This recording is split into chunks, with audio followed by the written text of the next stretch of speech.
Oke, baik untuk melanjutkan penjelasan kita yang kemarin, aku akan ngejelasin tentang, fisiologi dan juga biokimia dari sistem kardiovaskular kita. Untuk nanti kalau misalkan dalam diskusi ini, nanti kalau misalkan ada pertanyaan boleh di-chat di kolom chat atau juga boleh nanti diisi di link pertanyaan. Oke, yang pertama aku akan menjelaskan tentang dari fisiologi dari jantung, dari kardiovaskular, di mana kita akan bahas tentang prinsip dasar dari sistem kardiovaskular itu, kemudian siklus jantung atau cardiac cycle yang di mana ini, menjadi, poin-poin utama dari penjelasan tentang fisiologi ini dan juga, sedikit, tambahan terkait dengan regulasi dari aliran darah mengenai dari blood pressure, cardiac output, venous return, dan juga, nanti tentang Eee, pengaruhnya terhadap, aliran darah ke jaringan. Oke, seperti yang kita bahas kemarin, untuk sistem kardiovaskular ini kan, dibagi menjadi 3 poin komponen utama ya. Ada yang jantung, kemudian ada pembuluh darah, dan juga darah, yang di mana dia sebagai komponen atau kompartemennya. Kemudian sistem kardiovaskular ini, layaknya suatu closed loop, jadi sebuah, pompa berisi ada pipanya, kemudian di dalam pipanya itu ada airnya. Nah, dia itu yang, mengalirkan, darah itu dari jantung ke seluruh tubuh, kemudian kembali ke jantung untuk, yang pertama untuk mengirimkan nutrisi dan juga oksigen dan juga, hormon, kemudian mengambil zat-zat sisa seperti karbon dioksida, kemudian zat-zat hasil dari metabolisme dari jaringan, keluar. Itu kita ekskresikan nanti.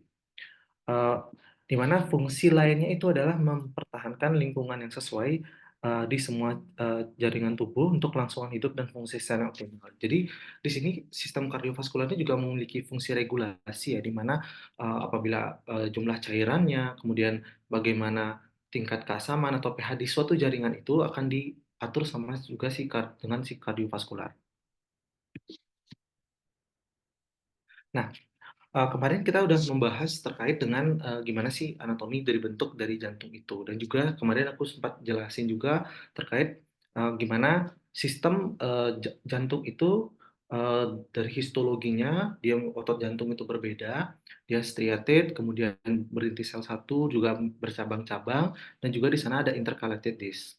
Nah, si otot, jantung ini, sebenarnya terdiri dari 2 jenis. Kalau kita bagi dia secara fungsi, itu sebenarnya dibagi menjadi 2 jenis. Yang pertama adalah 2 jenis sel otot. Yang pertama adalah sel kontraktil, di mana dia itu membentuk 99% dari otot jantung.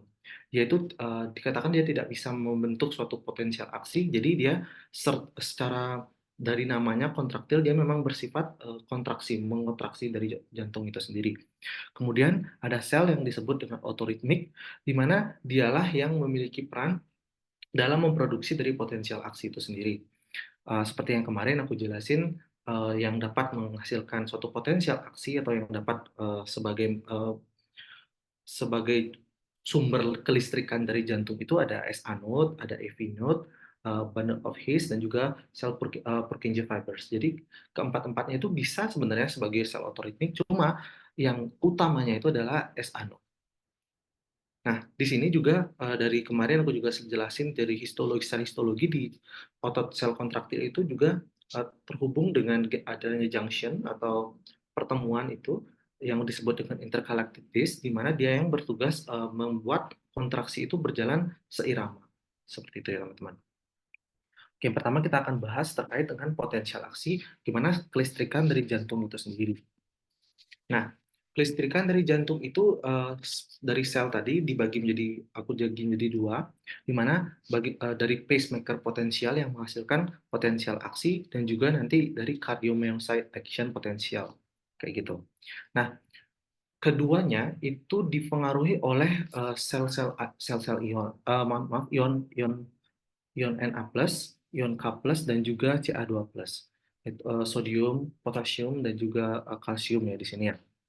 Nah, berbeda antara potensial aksi dari pacemaker dan juga cardiomyocyte axial potential itu, memiliki perbedaan cukup signifikan, di mana Yang pertama bisa kita lihat kalau misalkan di cardiomyocyte action potensial itu dia memang ada yang namanya istilahnya fase plateau atau istilahnya kita diharapkan eh, potensial aksi itu akan tetap seperti itu dengan beberapa waktu dalam jangka waktu tertentu. Namun di pacemaker potensial ini dia eh, istilahnya dia selayaknya dia akan terus ingin berkontraksi seperti itu. Dia terus akan menghasilkan potensial aksi. Jadi dibayangin aja karena dia bersifat pacemaker atau membentuk suatu uh, membentuk detak jantung itu.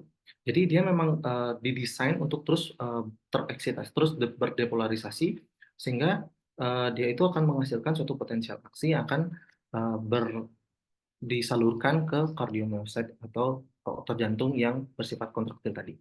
Oke, kita bahas pertamanya tentang cardiac pacemaker potensial. Nah, di sini uh, pada sel yang bersifat otoritmik, dia itu memiliki sel permeabilitas membran itu yang tidak stabil atau unstable.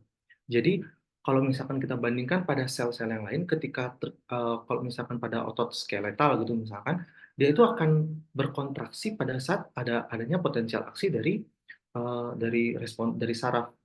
Nah, tapi di sini dia itu karena permeabilitasnya unstable, di sini membran membran sel dari pacemaker itu akan selalu adanya perubahan dari gradien ion-ion.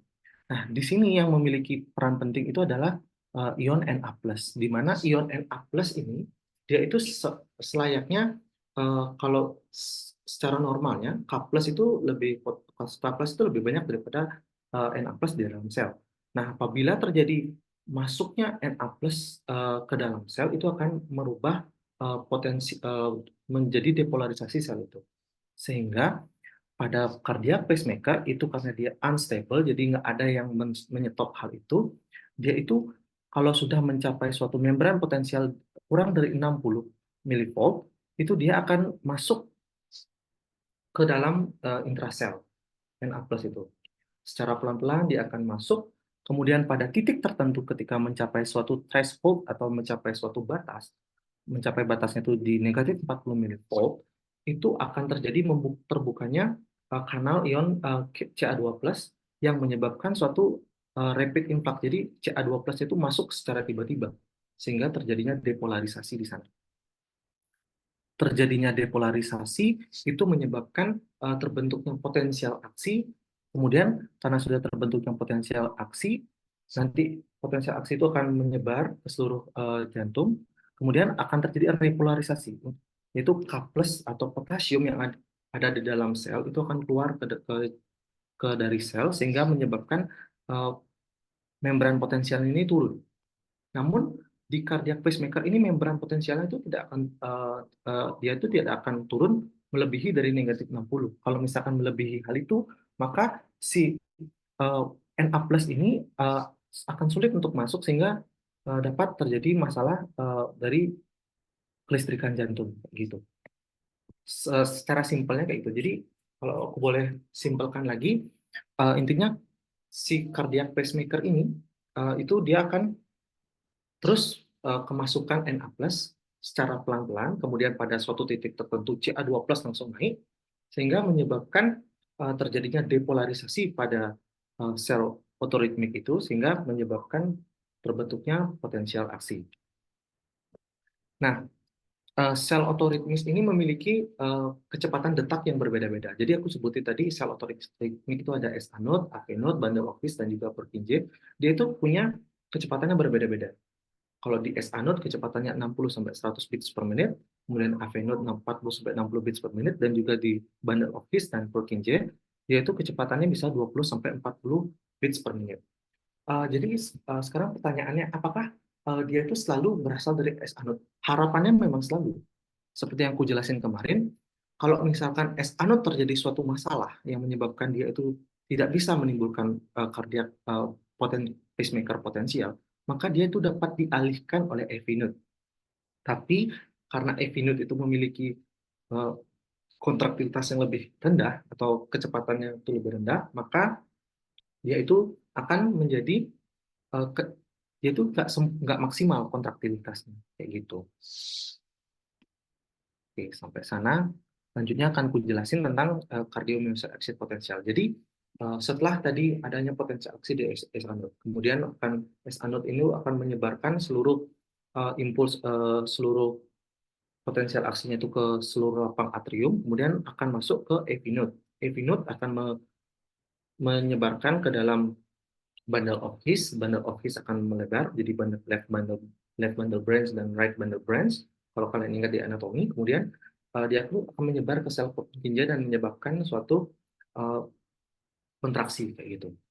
Nah, di sini yang sebagai depolarisasinya itu sama, dia Na+. Namun di sini Na+ ini menyebabkan peningkatan dari depolarisasi itu ke fase 1. Jadi dia menyebabkan eksipotensial yang maksimal di sini di cardiomyocyte. Kemudian untuk setelah mencapai suatu membran potensial tertentu, dia itu akan mencapai fase plateau atau dia cardiomyocyte ini berusaha untuk mempertahankan potensial aksinya. Kenapa hal itu terjadi? Uh, jadi karena ketika Na+ itu meningkat menyebabkan potensial aksi di seluruh lapang jantung. Nah, si fase plateau ini membantu agar seluruh otot jantung itu dapat mengalami depolarisasi dengan sempurna. Apalagi kita ingat kalau ventricle itu memiliki otot jantung yang lumayan tebal, gitu kan, sehingga menyebabkan dia itu otot jantung yang lumayan tebal, sehingga dia itu perlu waktu untuk mencapai suatu potensi yang optimal untuk mengompres, gitu.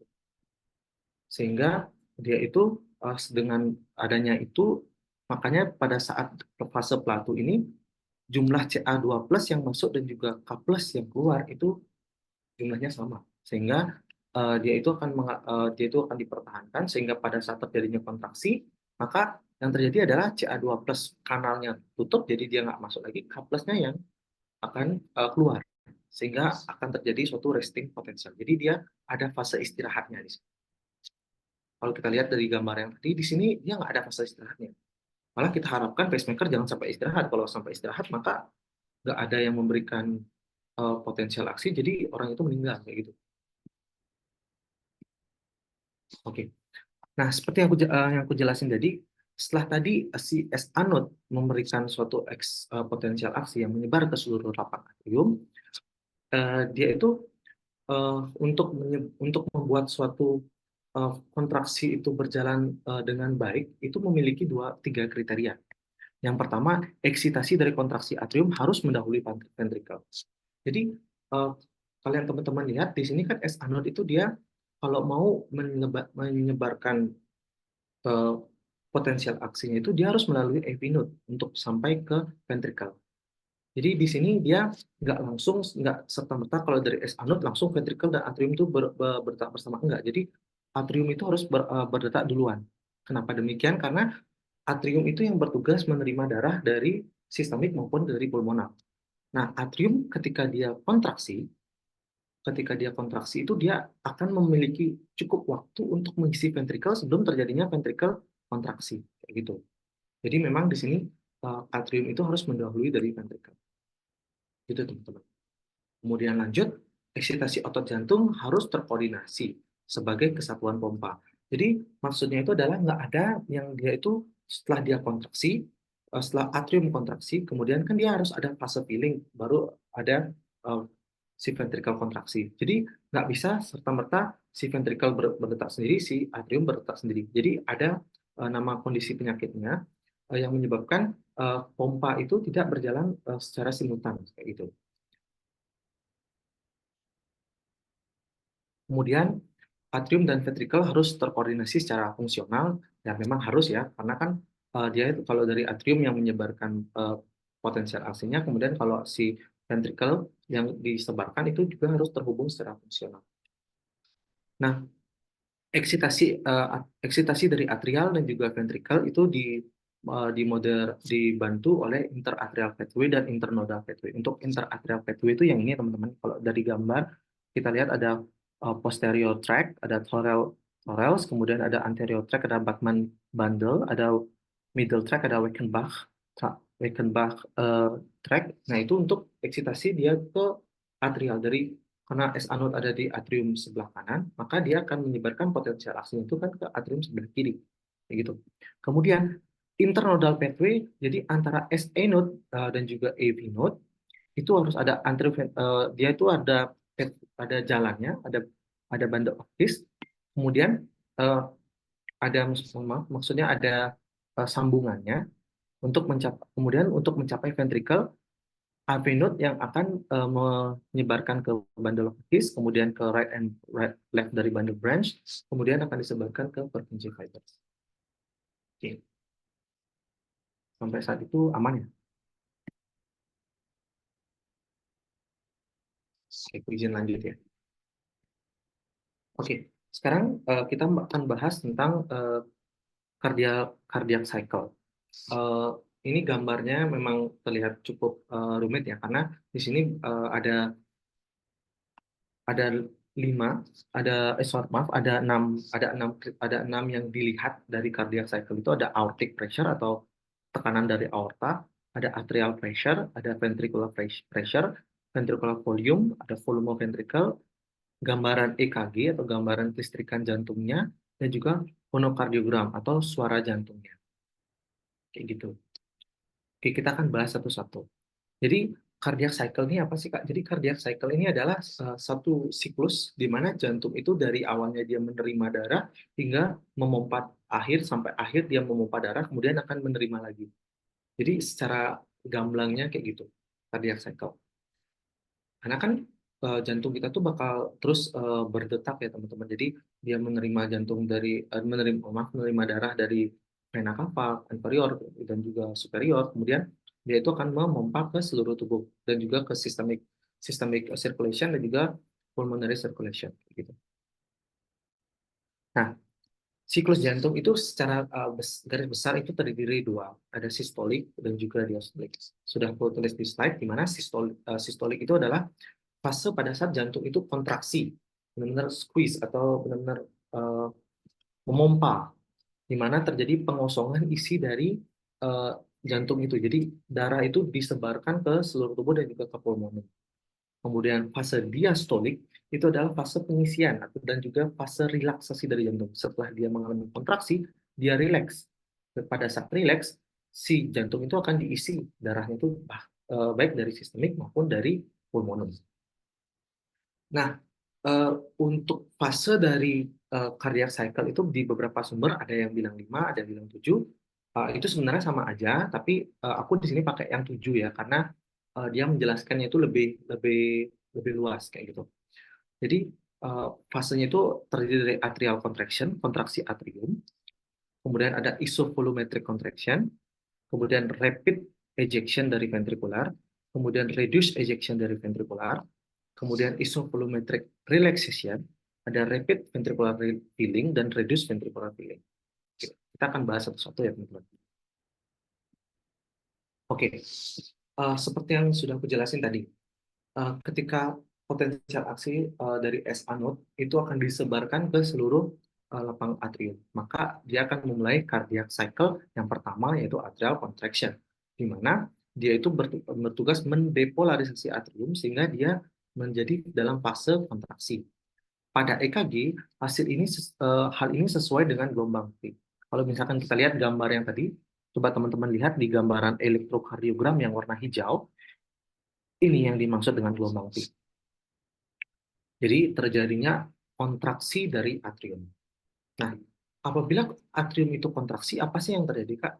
Yang terjadi adalah tekanan di dalam atrium itu akan meningkat. Jadi bayangin suatu atrium, kalau misalkan kita bayangin atrium itu adalah suatu ruangan, gitu kan, ruangan yang berisi 10 orang, kemudian tiba-tiba ruangan itu kita pepetkan, kita kecilkan lagi, itu kan jadi membuat stres, akan membuat tekanan meningkat. Nah, jadi akan terjadi peningkatan tekanan di atrium kiri. Di sini di sini memang di beberapa sumber memang lebih sering dijelaskan terkait dengan jantung kiri, gitu ya. Di sini kita lihat, uh, di sini di gambar di atrial pressure. Nah, di sini dia akan terjadinya peningkatan atrial pressure. Atrial pressure-nya di sini akan meningkat. Kemudian volume ventricle ini juga akan meningkat karena kenapa? Karena kan eh, volume darah darah yang dikontraksi oleh atrium itu akan masuk ke dalam ventricle sehingga menyebabkan tekanan ventricle itu akan sedikit mengalami peningkatan. Kalau kita lihat lagi ventricular pressure di gambar ini, dia dari awalnya nol dia akan meningkat tekanannya, gitu teman-teman. Untuk di sini aortic pressure nggak akan berubah karena kan di sini yang baru kontraksi itu akan ada di atrium. Oke, itu yang di ini fase atrial contraction. Oke. Kita lanjut ke isovolumetric contraction.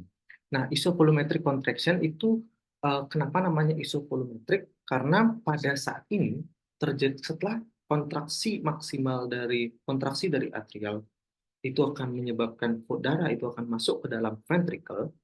Itu kalau misalkan pada volume tertentu eh, apabila ventricle-nya itu sudah terisi, maka dia itu akan menyebabkan eh, AV valve atau tricuspid dan bicuspid valve-nya itu dia akan menutup, dia akan snap menutup. Nah, itu akan timbul dari suara S1 di sini, mulai fase sistolik. Mulai fase sistolik. Nah, di sini juga akan terjadi peningkatan dari atrium kiri dan kanan karena tekanan ventrikel yang meningkat membuat katup atrioventrikular menonjol ke dalam atrium sehingga dia itu tertutup.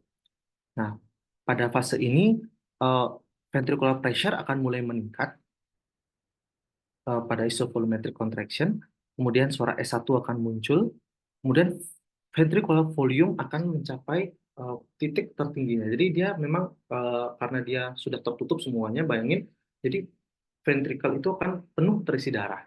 Gitu. Si bagian aortic valve masih tertutup dan juga atrioventricular valve-nya tertutup. Jadi volumenya penuh di sana. Kayak gitu.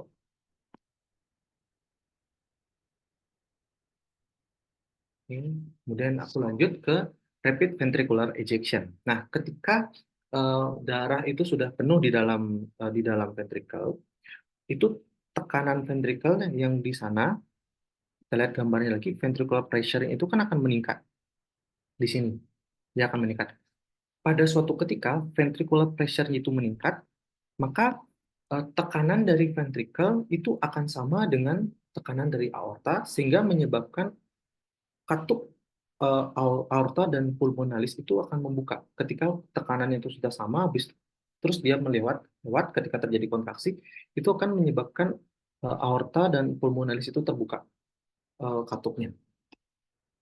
Nah, tekanan dari ventrikel kiri yang tadi, yang keras tadi karena dia sudah terisi volume, kemudian dia kontraksi, tekanannya itu akan uh, tersalurkan ke aorta, sehingga tekanan dari aorta di sini akan mencapai maksimum.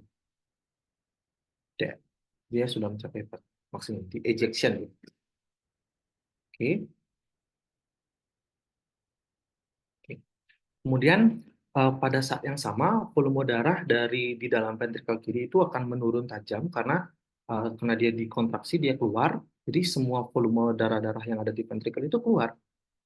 Nah, kalau di EKG, kalau di gambaran kelistrikan jantungnya itu dia akan terlihat fase ini terlihat pada ST segmen. Segmen ST. Ini namanya segmen ST. Jadi kelistrikan dia udah mengalami kontraksi. uh, Jadi kelistrikan yang tadi meningkat itu di QRS kompleks yang ini namanya QRS kompleks ya teman-teman. Bentuknya benar-benar cukup terkenal bentuk dari QRS kompleks ini. Ini bentuk QRS kompleks. Kemudian ini adalah ST segmen, yaitu tidak terlihat adanya uh, kelistrikan di sana sehingga dia itu mengalami ejection. Jadi semua darah itu akan keluar.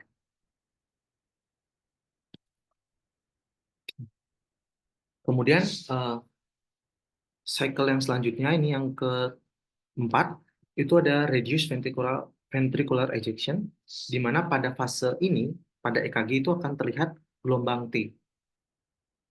Ini gelombang T namanya teman. Nah, pada fase ini darah yang mengalir di dalam aorta itu tetap mengalir, tapi bukan karena kontraksi, bukan karena kontraksi, tapi dia itu disebabkan oleh karena energi inersia dari darah. Oke, mungkin bahasanya terlalu sulit. Aku anggapin, bayangin kalau misalkan kalian udah nyemprot nyemprot tanaman, kalian kan bakal masih nyemprot itu keluar air kan, kalian kalau kalian semprot. Cuman tiba-tiba semprotannya itu kalian stop, nah airnya itu kan nggak mungkin stop gitu aja, dia pasti bakal tetap jalan. Nah itu maksudnya energi inersia darah. Jadi darahnya itu udah kadung jalan, udah jalan aja terus gitu. Nah kemudian di sini juga terjadi tekanan dari ventricle itu kan turun. Make sense karena darahnya yang dari ventricle itu sudah habis, sudah hilang, dia sudah masuk ke sistemik maupun ke pulmoner. Kemudian volume darah yang ada, volume di dalam ventricle juga secara bertahap terus menurun karena darah masih bergerak keluar dengan kecepatan yang lebih lambat, berbeda dengan tadi rapid ventricular, dia rapid, dia cepat, dia keluar karena kontraksi. Kalau di sini dia keluar karena inersia tadi. Kemudian pada saat yang sama tekanan aorta juga mulai menurun karena darah yang keluar dari ventricle itu lebih sedikit.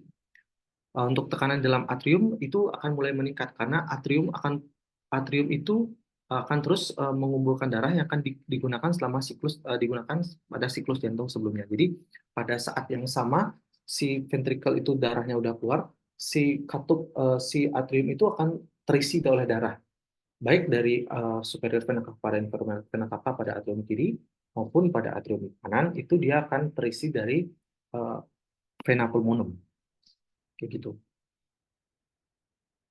Oke, kita lihat pada gambarannya.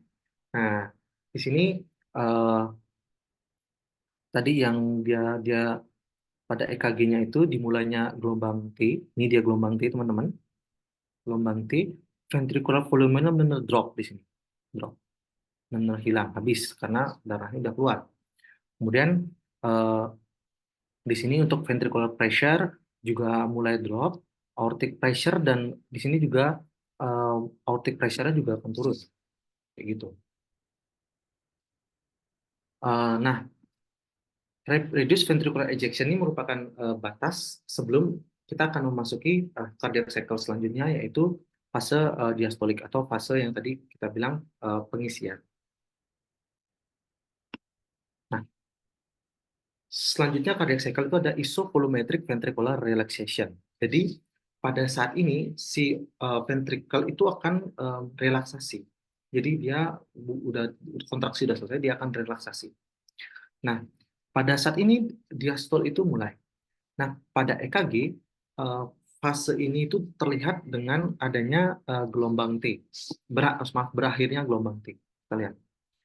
Nih, gelombang T sudah berakhir, isovolumetric relaxation. Jadi, pada saat ini, eh, tekanan ventricle akan terus menurun karena ventricle akan menjadi relax. Kemudian tekanan aorta sekarang menjadi lebih tinggi daripada tekanan ventricle. Sehingga bertemu namanya titik takikrotik. Nah, di sini titiknya. Nah, pada saat eh, meningkatnya tekanan dari aorta daripada ventricle, itu akan menyebabkan menutupnya dari pulmonary ataupun aortic valve, yang disinilah kita dengar suara jantung kedua atau S2. Jadi suara jantung pertama itu lap, yang S2 itu dap, dap, dap, dap, dap, dap, dap, itu suara jantungnya.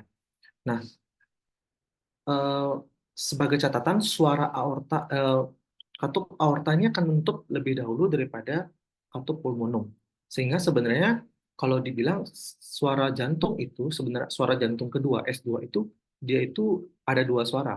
Ada suara dari pulmonum, ada suara dari aorta. Namun karena biasanya aorta itu menutupnya suaranya itu lebih keras terdengar, sehingga secara tidak langsung dia itu seperti menyatu. Jadi suara yang kita dengar itu lebih sering adalah suara dari katup aorta. Nah, karena tadi katup aorta nutup, kemudian tadi si atrioventrikular kan masih tutup karena dia belum ada kontraksi atau belum ada kontraksi dari atrium. Si katup atrioventrikular atau trikuspid, bikuspid itu masih tutup. Nah, tidak ada nih darah yang masuk maupun darah yang keluar dari si ventrikular, sehingga disebut namanya isovolumetric ventricular relaxation. Jadi tidak ada perubahan volume di sini. Di sini juga terlihat tekanan dari ventrikular itu akan mulai lebih kecil daripada si tekanan dari atrial.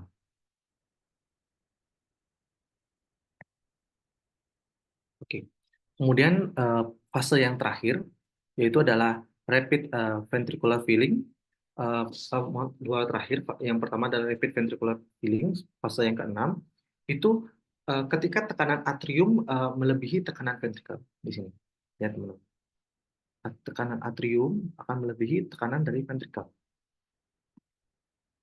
Nah, eh, kedua katup dari atrioventrikular itu akan terbuka di sini di rapid ventricular filling.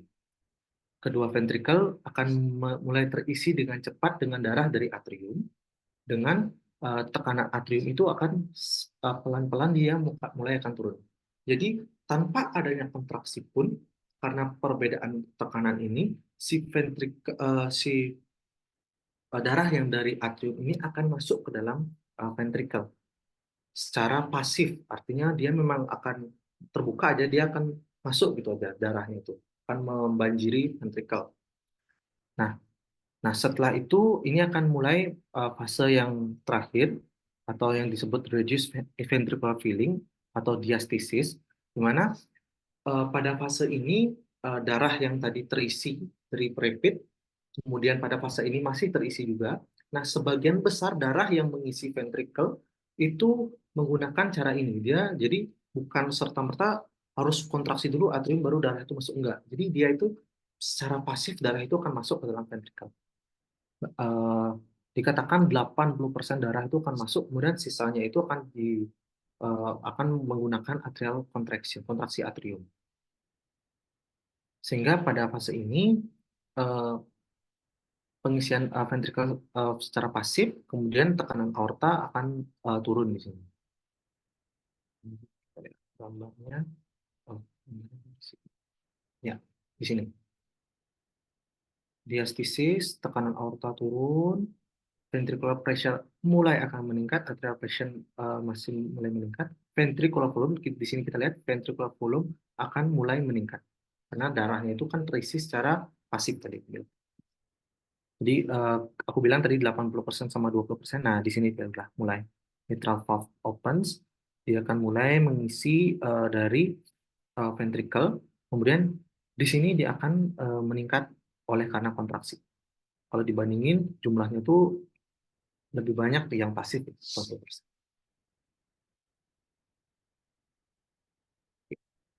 Selanjutnya aku lanjutkan dengan curah jantung.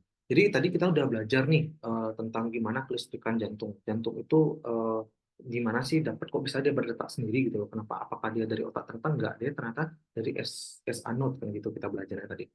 Kemudian kita udah belajar terkait gimana sih datangnya darah itu dari superior vena cava, gimana kita belajar superior dan inferior vena cava, kemudian masuk ke jantung, kemudian dipompa. Apakah dia langsung masuk pompa gitu aja? Enggak, ternyata dia ada cycle, ada jalannya. Nah, sekarang kita belajar terkait gimana sih darah itu apakah akan selalu keluar, maksudnya apakah volumenya itu akan sama setiap siklus, apa setiap setiap waktu atau enggak? Apakah ada sesuatu yang mempengaruhi? Apalagi terkait dengan pertanyaan kemarin dari Arsa, kalau nggak salah namanya, itu tentang uh, vaskular vasodilatasi dan juga vasokonstriksi kan kayak gitu. Nah, di sini yang akan dijelasin terkait cardiac output atau curah jantung. Di mana ini ada volume darah yang dipompa oleh masing-masing ventrikel dalam 1 menitnya. Di mana cardiac output atau curah jantung ini itu akan dipengaruhi oleh dua hal, yaitu heart rate dan juga stroke volume. Apa sih heart rate itu, Kak? Nah, heart rate itu yang kita bahas tadi, kontraktilitasnya. Jadi, berapa cepat jantung itu berdetak setiap menitnya. Kemudian, stroke volume itu apa? Stroke volume itu adalah jumlah darah dalam jantung atau isi kuncup dari cardiac cycle yang tadi pada saat fase isovolumetrik yang sebelum ejection itu kan ada jumlah volume jantung, jumlah volume darah yang ada di jantung. Nah, itu dah si stroke volume. Nah, heart rate kalau misalkan kita bayangkan, kita ambil contoh, misalkan heart heart rate pada normal itu 60 sampai 100, kita ambil nilai 70 kali per menit gitu. Kemudian stroke volume pada orang normal itu misalkan volume sepuncup dalam jantung itu adalah 70 mililiter gitu. Nah, apabila kita kalikan itu kan hasilnya sekitar 4.900 liter dalam totalnya, jumlah volume darahnya. Jadi volume darahnya itu yang akan terpompa itu sebanyak 4.900. Itu udah totalnya. Itu darah yang cardiac output-nya 4.900. Kemudian uh, heart rate, kalau kita lihat di diagram ini, heart rate itu dipengaruhi oleh uh, atrial reflex yang berhubungan dengan venous dari autonomic innervation dan juga hormon.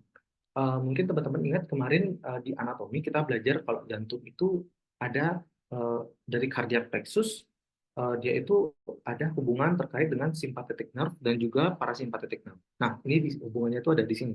Jadi, entah apakah simpatetis yang akan meningkatkan kecepatan jantung, heart rate, kemudian apakah di parasimpatetis akan dia menurunkan kecepatan dari jantung. Kemudian ada hormon juga. Eh, Pada hormon-hormon tertentu seperti hormon tiroid, itu dia akan meningkatkan metabolisme dalam tubuh kita, sehingga menyebabkan peningkatan heart rate. Jadi, karena tubuh kita metabolismenya meningkat, kemudian pasti di sana heart rate kita akan meningkat. Sehingga di sini dia juga akan berpengaruh terhadap heart rate. Kemudian stroke volume atau jumlah darah volume sekuncup itu banyak faktor yang mempengaruhi. Dia ada venous return, ada filling time yang akan mempengaruhi preload. Preload itu artinya jumlah darah yang bisa aku simpelkan, dia itu preload, artinya kan load itu kan artinya akan dikeluarkan. Jadi sebelum itu kan dia harus nerima dulu. Nah, preload itu dia yang nerima. Itu tergantung terkait dengan venous return atau jumlah darah yang kembali dari superior dan inferior vena cava. Kemudian dari filling time atau berapa lama dia perlu mengisi dari ventricle itu. Kemudian ada contractility, itu dari autonomic innervation dan juga hormon. Kemudian ada vasodilation dan vasoconstriction yang dia mempengaruhi afterload. Jadi afterload itu artinya seberapa sih tekanan, atau kalau misalkan kita kalau jantung itu ingin memompa itu berapa sih hambatan hambatannya yang uh, akan dia lalui, sehingga mempengaruhi seberapa kuat dia harus berkontraksi. Itu dipengaruhi oleh vasodilation dan vasodilatasi dan juga vasokonstriksi dari pembuluh darah. Nah, si preload, contractility, dan afterload itu akan mempengaruhi end systolic volume, kemudian si preload itu akan mempengaruhi end diastolic volume, sehingga selisihnya itu akan menjadi stroke volume. Gitu. Nah, aliran darah ke jaringan, di jaringan itu diatur oleh karena beberapa hal, seperti pada keperluan terkait pengiriman oksigen ke jaringan. Kalau misalkan kita anggap kita pada saat berpikir gitu kan, otak kita tuh kan perlu oksigen yang lebih banyak, maka dia itu perlu nih aliran darahnya harus meningkat nih ke otak. Nah, itu diatur oleh si jaringan itu sendiri. Jadi jaringan itu juga bisa minta gitu, kayak misalkan si otak bilang aku perlu oksigen lebih banyak gitu. Makanya dia perlu yang namanya uh, aliran darah itu lebih bagus ke otak. Jadi pengiriman oksigen ke jaringan itu akan meningkat. Kemudian penyaluran nutrisi, kemudian pengeluaran karbon dioksida, pengeluaran ion hidrogen. Kalau pada kondisi untuk menyeimbangkan lingkungan yang ada di jaringan itu, dia perlu mengeluarkan sisa-sisa sisa. Kemudian untuk pengangkutan berbagai hormon, itu kalau misalkan hormon yang diekskresikan itu harus ke target organ, itu juga akan melalui uh, pembuluh darah. Oke. Selanjutnya tentang tekanan darah atau blood pressure. Jadi tekanan darah ini dipengaruhi oleh yang namanya uh, cardiac output atau curah jantung, dan juga dipengaruhi oleh tekanan dari perifer. Jadi perifer resistance, kalau kita bilang hambatan perifer. Yang tadi aku bilang, jadi kalau semakin banyak hambatannya, berarti kan si jantung itu perlu kekuatan yang lebih besar untuk bisa menyalurkan darah. Maka dia itu akan menghasilkan tekanan yang lebih tinggi. Kayak gitu, teman-teman. Kemudian curah jantung itu tadi didasari oleh volume kuncup, denyut jantung, volume kuncup itu ada prelude, afterload, dan kontraktilitas. Nah, ini yang aku jelasin tadi. Prelude itu adalah peregangan awal miosit sebelum kontraksi. Kemudian afterload itu adalah beban yang dilawan untuk mengeluarkan darah. Kayak gitu. Ya, intinya berapa prelude misalkan ngasih modal 1000 ml, kemudian afterloadnya kita harus ngelewatin tekanan darah, maksudnya resistance atau hambatan yang lebih 100 gitu. Berarti jantung tuh harus ngeluarin kekuatan tuh berapa. Jadi ini yang diatur di curah jantung itu. Oke. Kemudian terkait tentang regulasi dari tekanan darah itu diatur oleh otak kita, nervous regulation.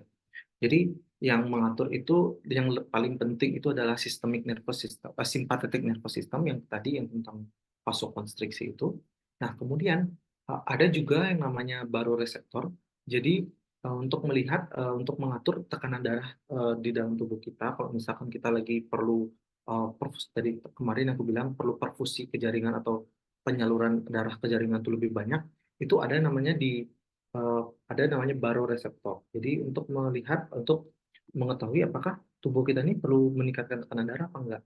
Nah, pusat dari eh, pengaturan tekanan darah tubuh kita itu ada di pons, di bagian batang otak itu ada di pons sebagai vasomotor centernya, kayak gitu.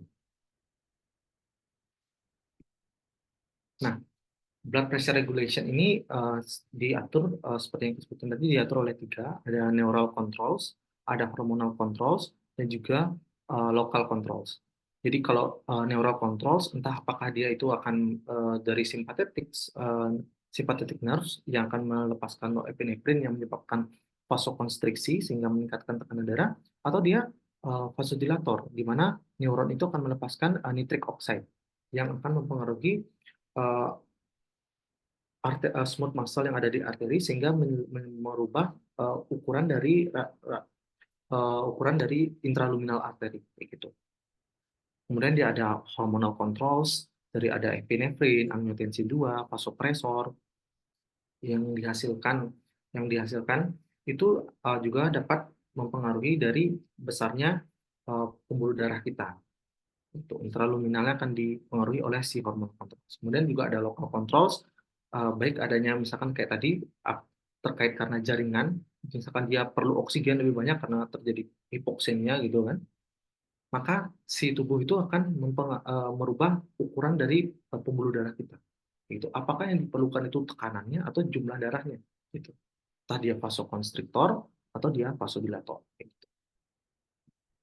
Nah, ini merupakan gambar skematik apabila eh, pengaruh dari tekanan darah terhadap peningkatan extracellular fluid volume. Jadi kalau misalkan kita simpulkan, kalau misalkan ada peningkatan volume dalam intraluminar dalam pembuluh darah itu akan meningkatkan blood volume. Jadi volume darahnya itu akan meningkat. Kalau misalkan anggap ada orang pasien datang ke rumah sakit gitu, terus kita masukin apa namanya itu kita masukin cairan cairan kristaloid atau cairan NaCl lah aku bilang. Terus kita masukinnya tuh kebanyakan. Nah, itu dia akan meningkatkan eh, blood volume, meningkatkan volume darah. Kemudian circulatory filling pressure-nya itu akan meningkat. Kemudian venous return dari tubuh itu juga akan meningkat, menyebabkan cardiac output juga akan meningkat. Nah, kemudian itu akan terjadi autoregulasi, meningkatkan peripheral resistance. Ini ada autoregulasi untuk ini, sehingga menyebabkan peningkatan arterial pressure. Nah, di sini karena arterial pressure itu meningkat, tubuh itu juga akan meregulasi nih. Oh, karena kebanyakan cairan nih gitu. Dikeluarin dah itu dari mengudangan melalui renal itu dengan meningkatkan urin output sehingga si volume yang kita masukin kebanyakan itu akan terregulasi. Itu contoh kecilnya gitu teman-teman. Apabila misalkan ada pasien shock gitu, misalkan kita kasih shock itu kan karena penurunan perfusi ke jaringan gitu kan. Shock itu penurunan perfusi ke jaringan. Kalau misalkan dia itu ditandai dengan tekanan darahnya turun. Nah, kalau misalkan kita pengen nih untuk meningkatkan tekanan darahnya, kita bisa kasih dia volume, kita bisa kasih dia cairan dulu. Misalkan kita mau kasih cairan apa NaCl gitu, misalkan yang infus, cairan infus gitu kan.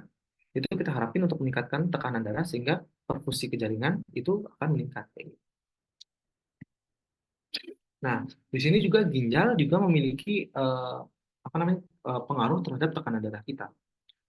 Apabila terjadinya penurunan tekanan darah, misalkan secara sistemik di tubuh kita, ginjal itu akan renin dari ginjal itu akan mengekspresikan angiotensinogen yang akan di mana angiotensinogen ini akan eh, zat angiotensinogen ini akan diubah menggunakan converting enzim di paru-paru menjadi angiotensin 2 sehingga akan menyebabkan vasokonstriksi, kemudian renal retention, jadi eh, terhadap salt dan water, jadi salt apa garam dan juga cairannya itu nggak dikeluarin, kemudian terjadi vasokonstriksi.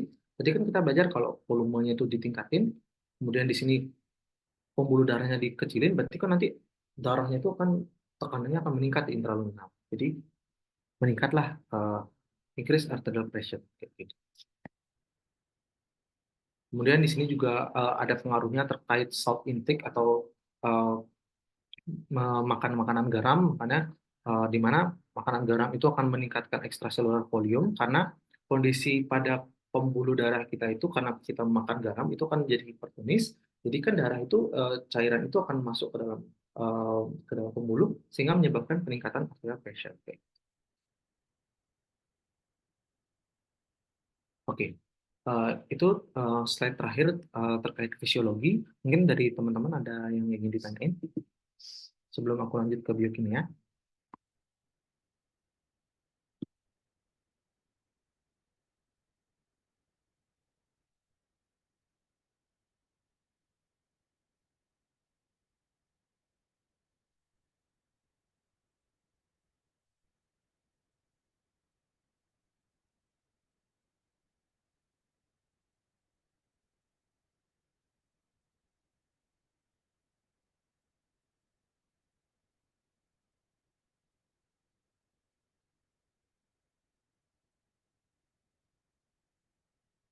Oke,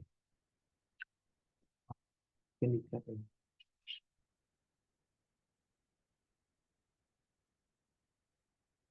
Oh, internetnya tidak stabil ya. Oh, yang salt intake.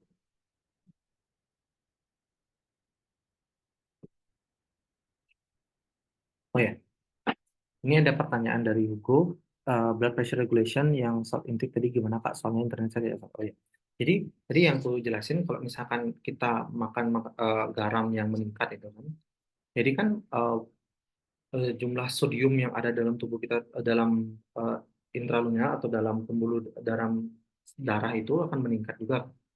Nah, itu akan menyebabkan kondisi dari pembuluh kita itu akan ada hipertonis. Jadi anggapannya gini, kalau di dalam kita bilang kalau di intraluminal pembuluh darah itu kita bilang itu ekstrasel, yang di dalamnya itu intrasel. Intrasel itu kan juga punya namanya cairan, ada punya air di sana gitu kan.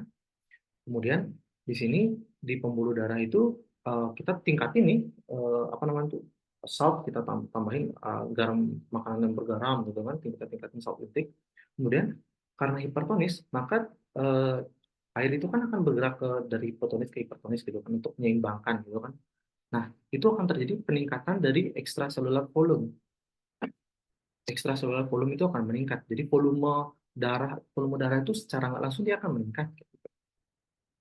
Sehingga di sini dia akan menjadi meningkatkan arterial pressure. Jadi akan meningkatkan blood pressure. Sama seperti ini dia jadi jalan.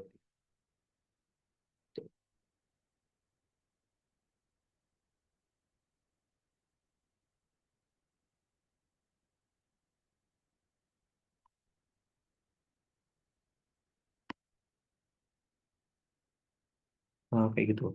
Jadi karena udah meningkat, kemudian kan renin angiotensin yang ini itu kan akan di decrease, akan diturunin.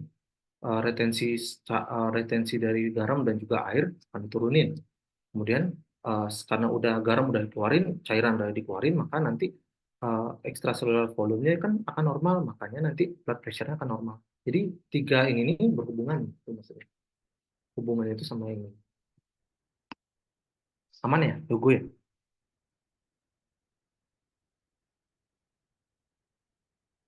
Atau mungkin ada mau bertanya lagi?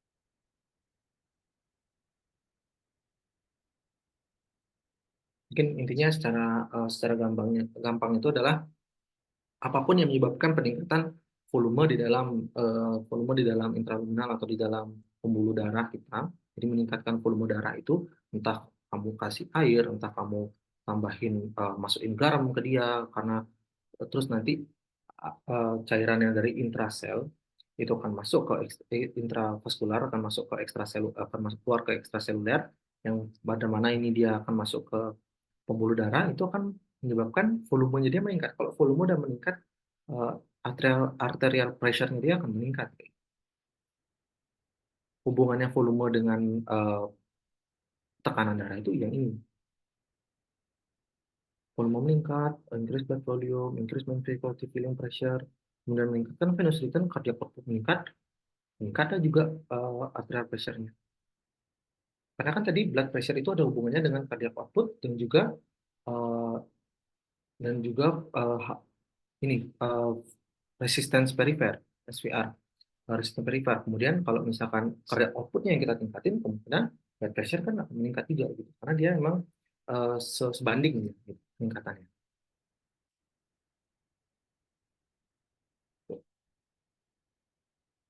Oke, mungkin aku izin lanjut ya terkait tentang biokimia dari kardiovaskular. Itu ada tiga yang akan kubahas terkait dengan komponen darah, kemudian red blood cell, white blood cell, dan juga platelet. Kemudian hemostasis yaitu platelet dan juga fibrinogen. Oke, kembali lagi terkait tadi kan kita dari kemarin kita udah banyak bahas tentang jantung, kemudian pembuluh darahnya. Nah, komponennya ini kita nggak terlalu banyak bahas kan. Nah, sekarang kita akan bahas gimana sih komponen atau darah itu tersendiri, fungsinya itu kayak gimana. Kemudian eh, katanya tadi kan dia sebagai kayak istilahnya kalau misalkan dalam transport eh, jalannya itu pembuluh darahnya, kemudian produsennya itu dari pabriknya gitu kan, mobilnya itu sih darahnya gitu.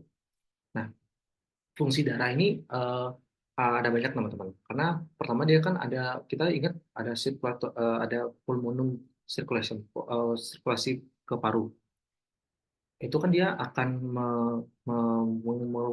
mengangkut karbon dioksida dari jantung, kemudian akan terjadi switch atau perubahan dari karbon dioksida itu akan dikeluarkan lewat respirasi, kemudian oksigen itu akan diambil.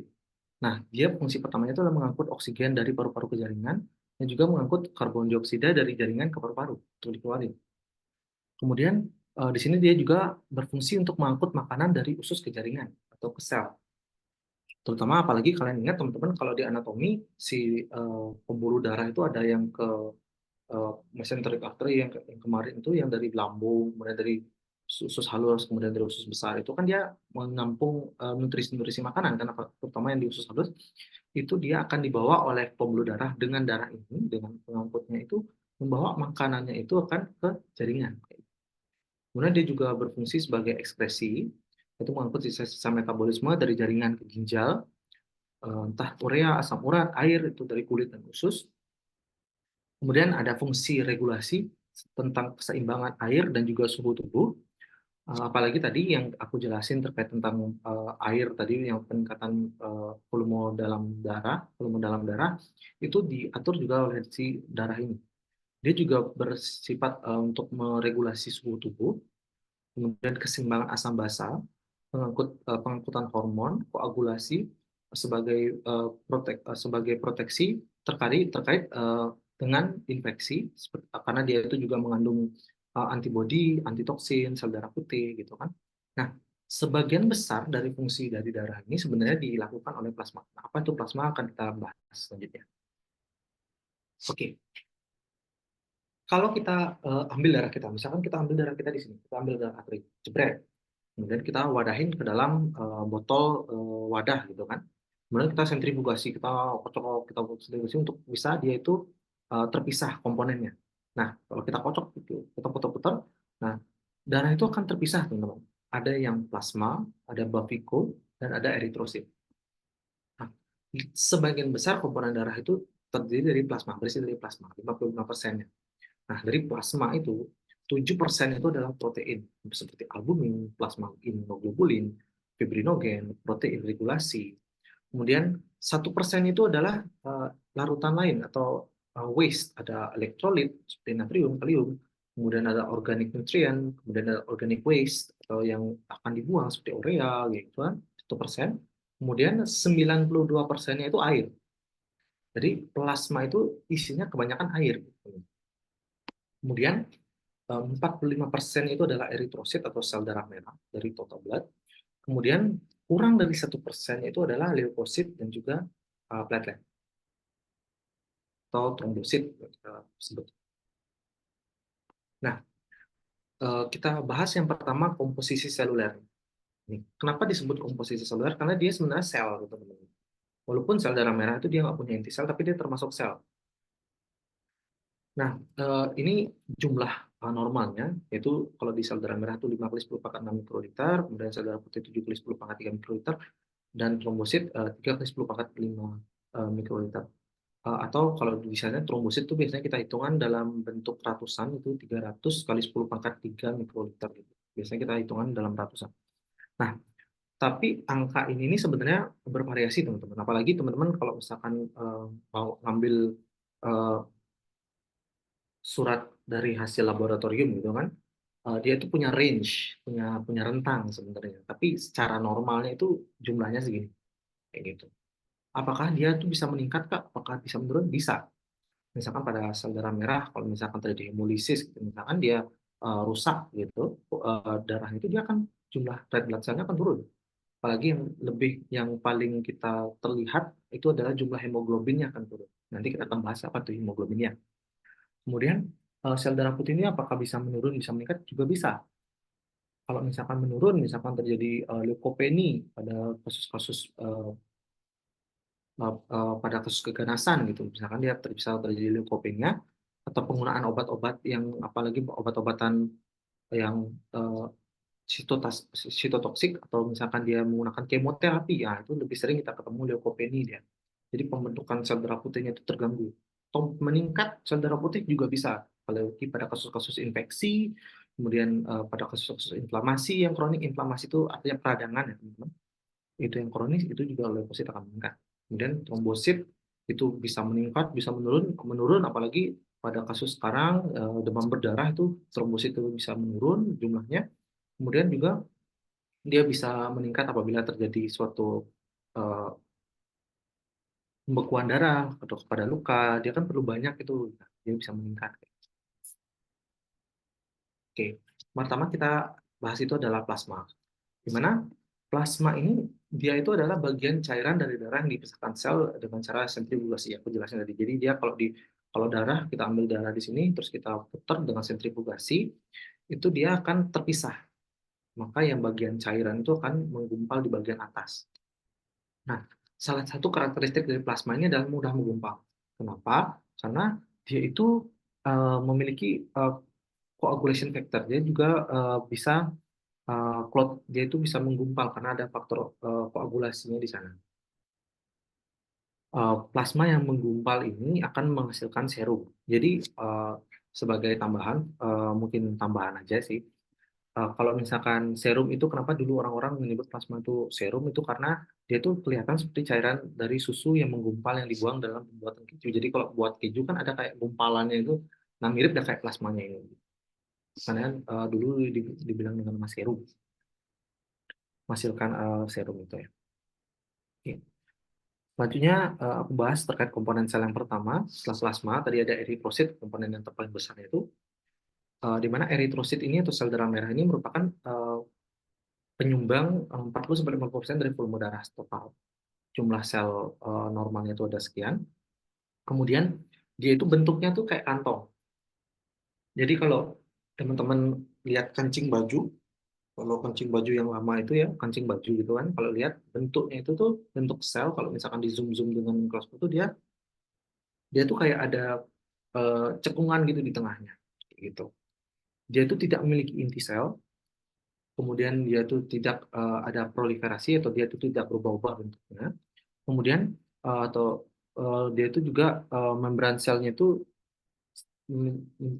membran selnya itu juga tebal sehingga dia tidak jadi deformasi atau tidak pecah. Jadi memang eritrosit ini diharapkan dia bentuknya itu bulat, kemudian dia bentuk kantong, dia itu juga kuat kalau dia nabrak di dalam gini itu dia nggak mudah pecah, nggak mudah lisis dia.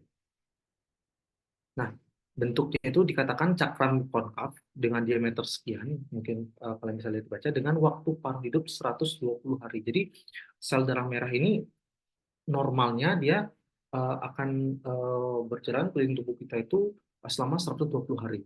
Setelah itu dia kemana, Kak? Nah, setelah itu dia akan di lisis, dia akan dirusak, di maksudnya di kayak dihancurkan gitu, kemudian dia akan berbuat jadi bilirubin di dalam hati, dia akan dimetabolisme di sana. Kemudian nanti akan dibentuk lagi si sel darah merah ini dengan proses yang namanya eritropoiesis.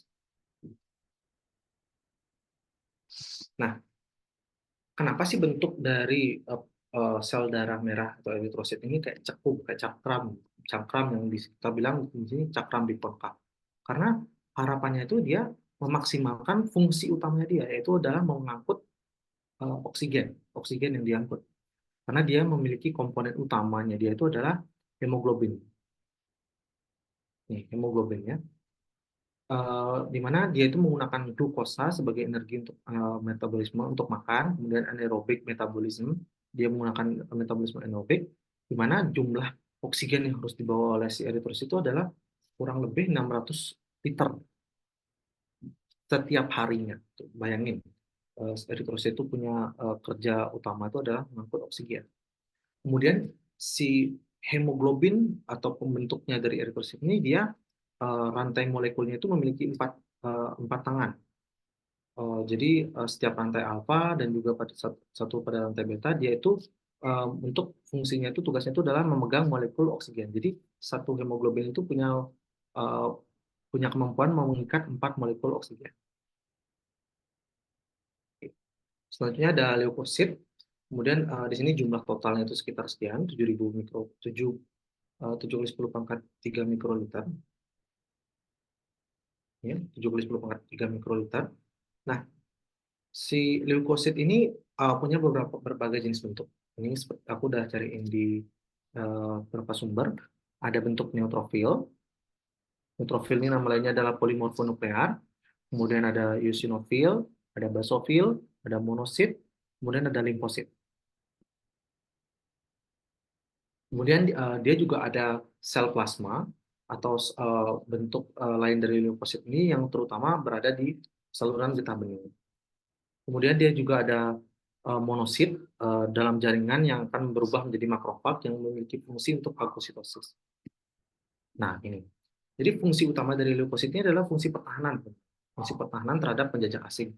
Misalkan kalau ada luka kita, terus masukkan bakteri. Nah, tugasnya si leukosit ini salah satunya itu si monosit ini akan berubah menjadi makrofag, dia yang akan memfagosit si bakteri, virus, dan bahan asing. Jadi fagosit itu artinya si bakteri itu dimakan sama dia, terus nanti dihancurkan oleh uh, si leukosit ini, terutama si makrofag ini.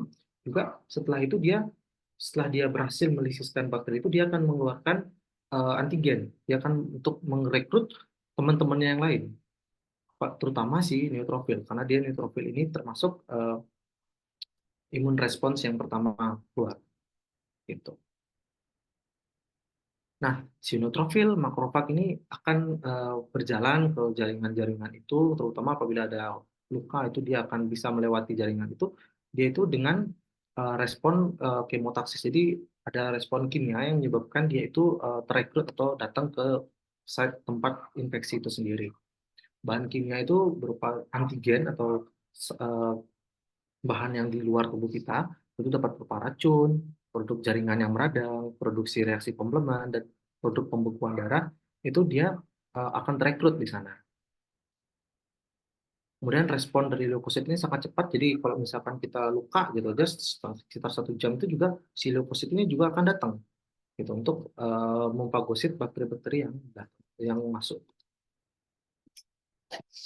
Kemudian selanjutnya adalah platelet, di mana dia itu sel berbentuk cakram tidak berinci, ukurannya kecil-kecil banget teman-teman.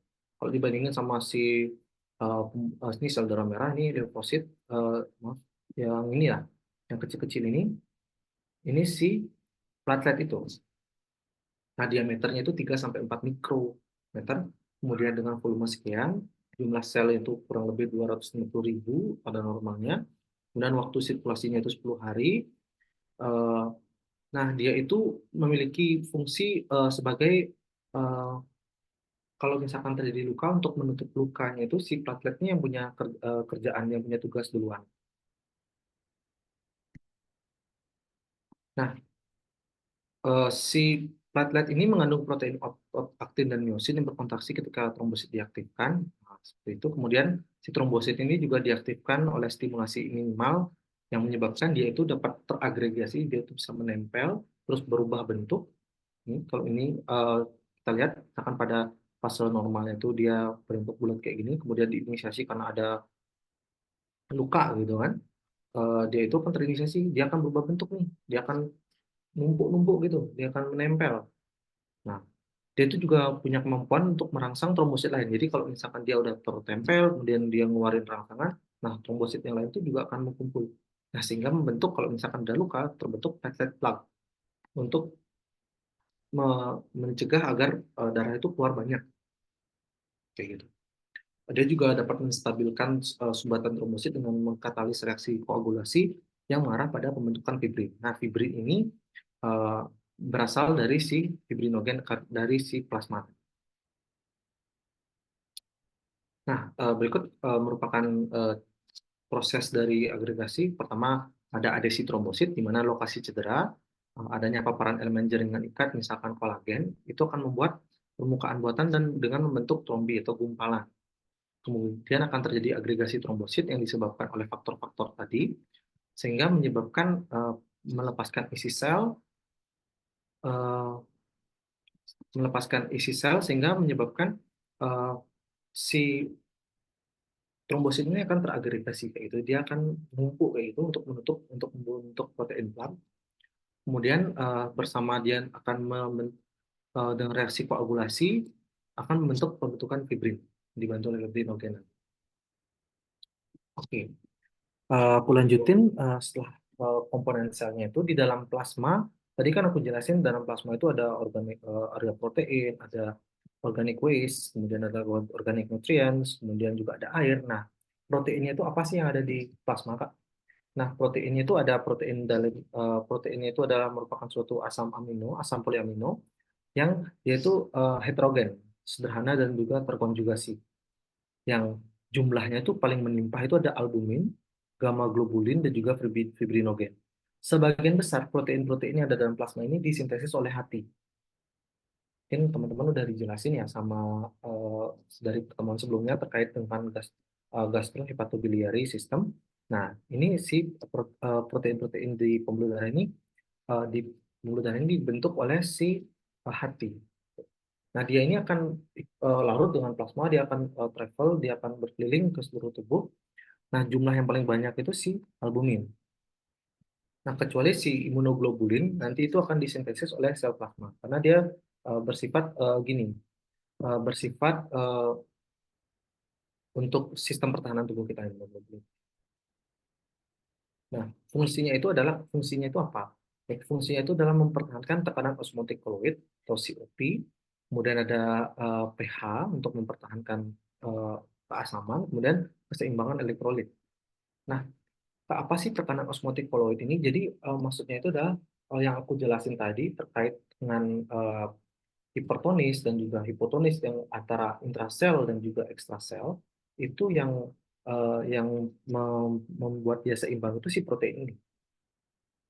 Jadi harapannya adalah ketika jumlah adanya protein di ekstrasel menyebabkan kondisi eh, konsentrasi larutan dari di pembuluh darah dan juga di dalam intrasel itu sama, menyebabkan dia itu tidak ada pergerakan osmosis atau pergerakan air dari intrasel ke ekstrasel maupun sebaliknya gitu.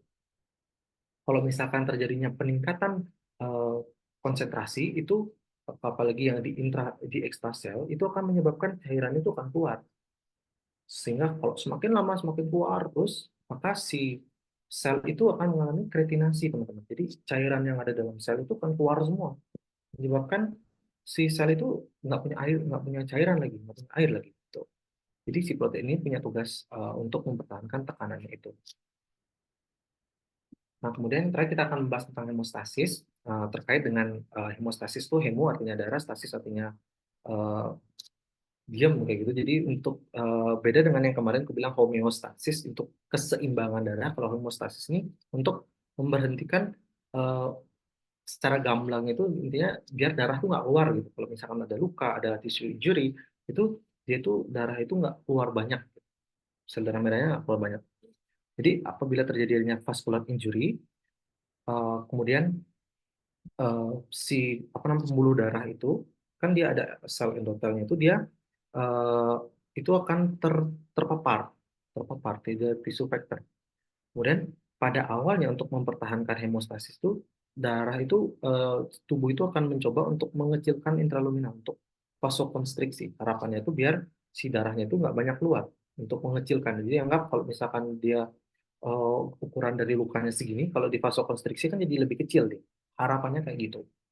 Kemudian setelah vasokonstriksi dia akan menjadi platelet activation, aktivasi dari platelet. Oleh karena VWF atau Wildebrandt factor itu akan dan fibrinogen itu akan membuat platelet plug atau tadi yang aku bilang platelet plug itu sumbatan dari trombosit itu sehingga menyebabkan primary hemostasis ini yang disebut dengan nama primary hemostasis.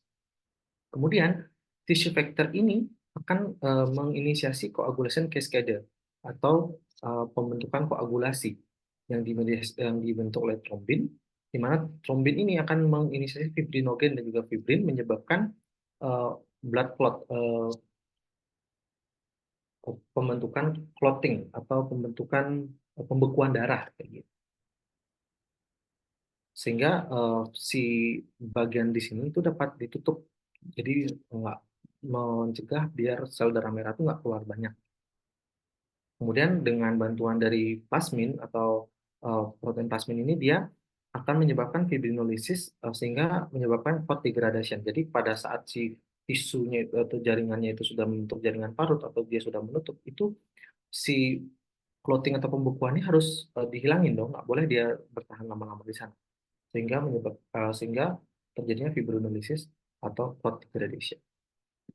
Nah, mungkin sebelumnya kita sempat sudah belajar ya di SMA itu tentang intrinsic dan extrinsic pathway, di mana intrinsic pathway ini kalau misalkan kita dia itu diinisiasi oleh faktor 12, 11, 9, dan 8, prekalkilirin dan hemat HMW kininogen.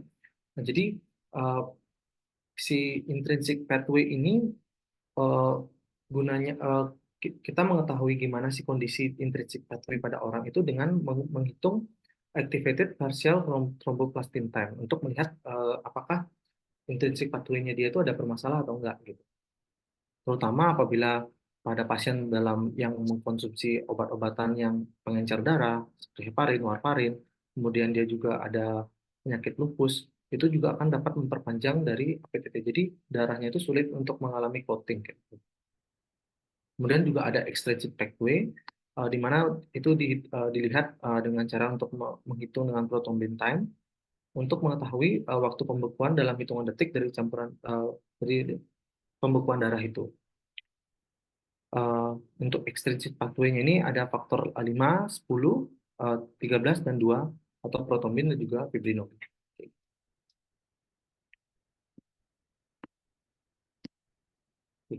Sekian terkait dengan biokimianya.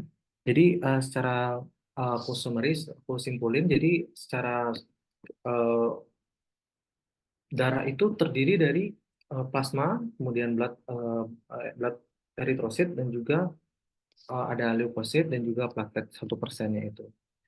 Baik dari plasma dan juga komponen selulernya itu ada eritrosit, kemudian ada leukosit dan juga trombosit itu dia memiliki fungsi yang berbeda-beda. Terutama eritrosit itu fungsinya untuk oksigen tadi, kemudian kalau leukosit untuk fungsi pertahanan, kemudian kalau trombosit untuk fungsi uh, clotting atau untuk pembekuan darah. Kemudian ada plasma yang dia itu sebagian besar dia larut, melarutkan ada protein, kemudian nutrisi-nutrisi semua larut dalam plasma itu untuk nantinya akan disebarkan sebagai pengangkut yang akan menyebarkan semua nutrisi dan juga oksigen itu ke seluruh jaringan. Kayak gitu.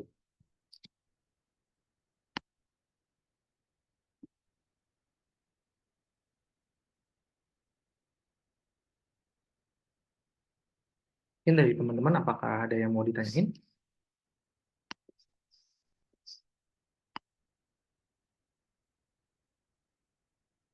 Boleh di kolom chat atau di eh, melalui link.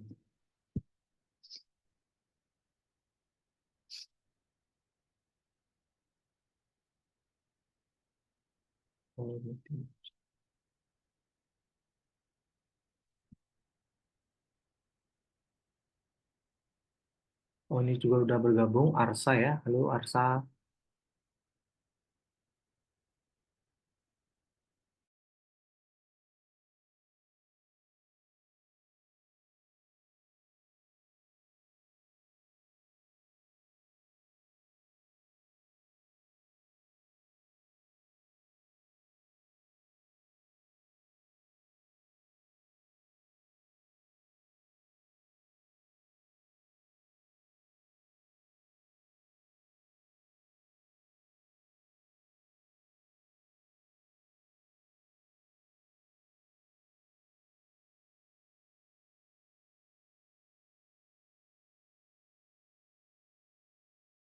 Izin stop share.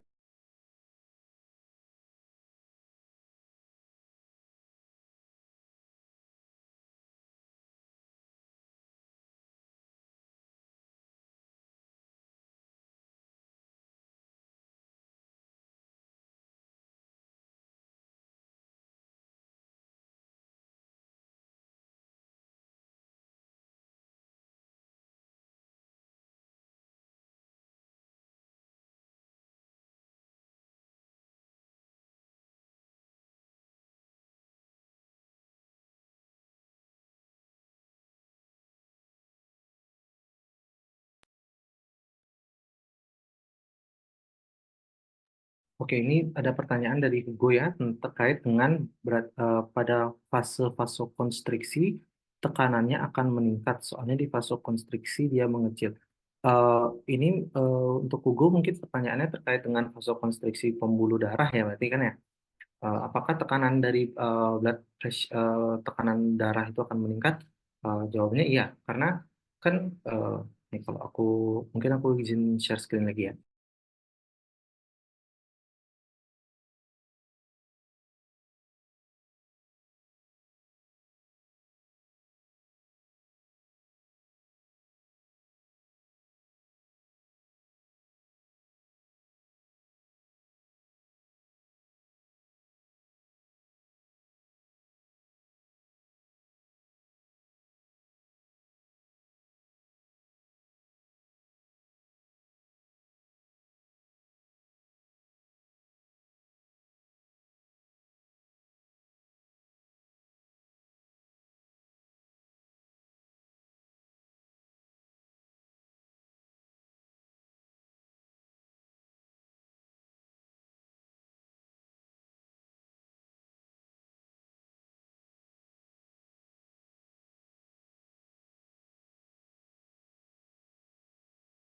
Oke, aku jawab dulu yang tentang ini juga ada pertanyaan dari Arsa ya.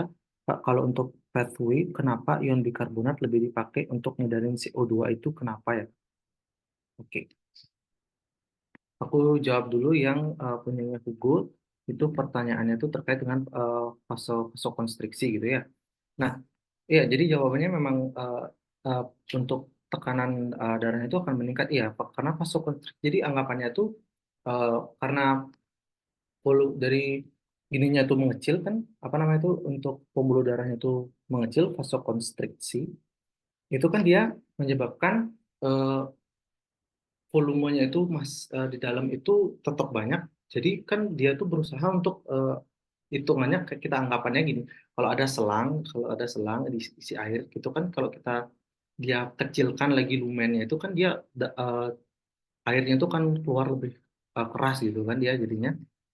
Nah, secara nggak langsung itu juga menjawab kalau misalkan si intraluminalnya itu mengalami vasokonstriksi itu akan menjadi tekanan darahnya itu akan meningkat kayak gitu. Mungkin itu maksud pertanyaannya ya gue ya.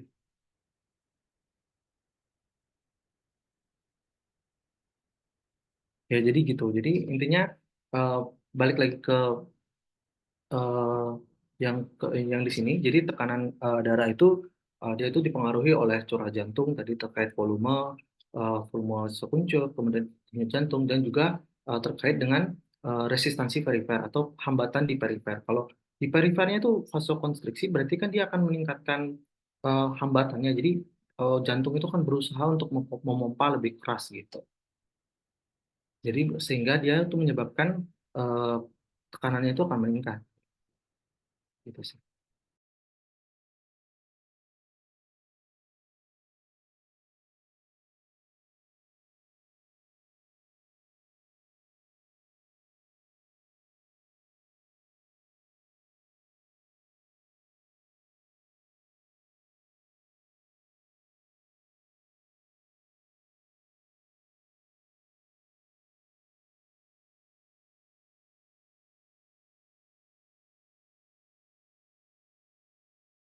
Suaranya masih ke mute, Dewa.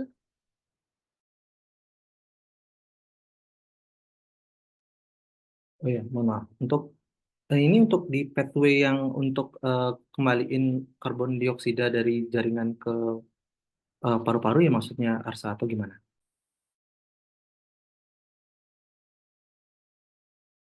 Boleh lewat chat tuh.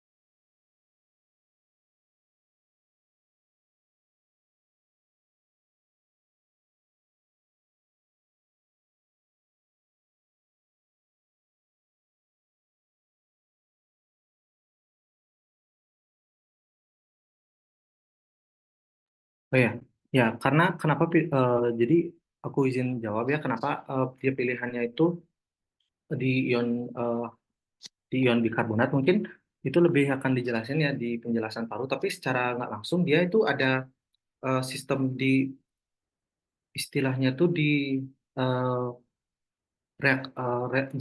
jalur karbonik anhidrase namanya kalau Arsaya. Jadi dia itu si karbon dioksida itu lebih prefer akan dia itu ber, terikat ke bikarbonat untuk mengembalikan dari jaringan ke paru-paru kayak gitu. Secara nggak langsung mungkin aku cariin diagramnya.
Sebentar.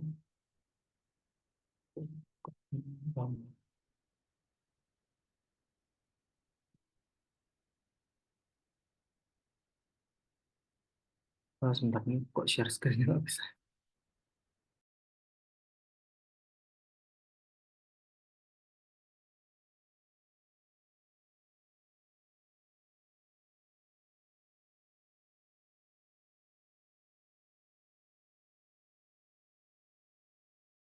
Aduh, mohon maaf mungkin aku nggak bisa nge-share screen untuk diagramnya, tapi kalau secara kenapa mungkin jawabannya lebih ke gini ya, kenapa ion bikarbonat itu lebih dipilih untuk mengangkut karbon dioksida itu?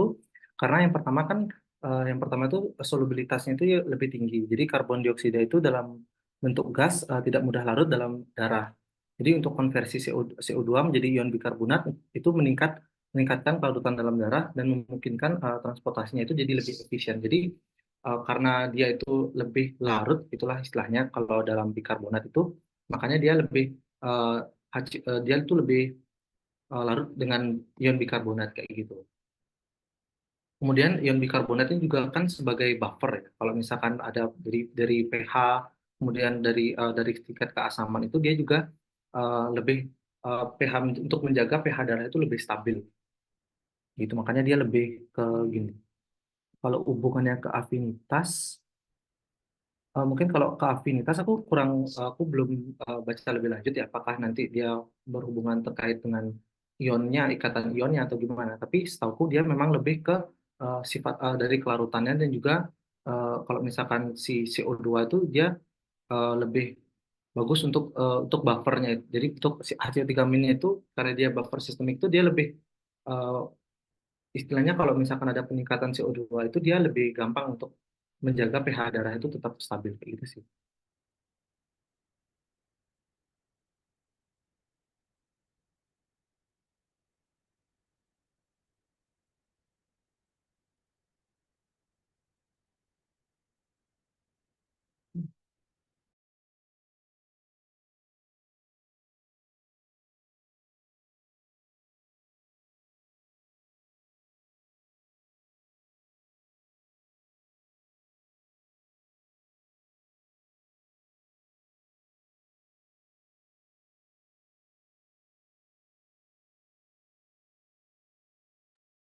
Oke,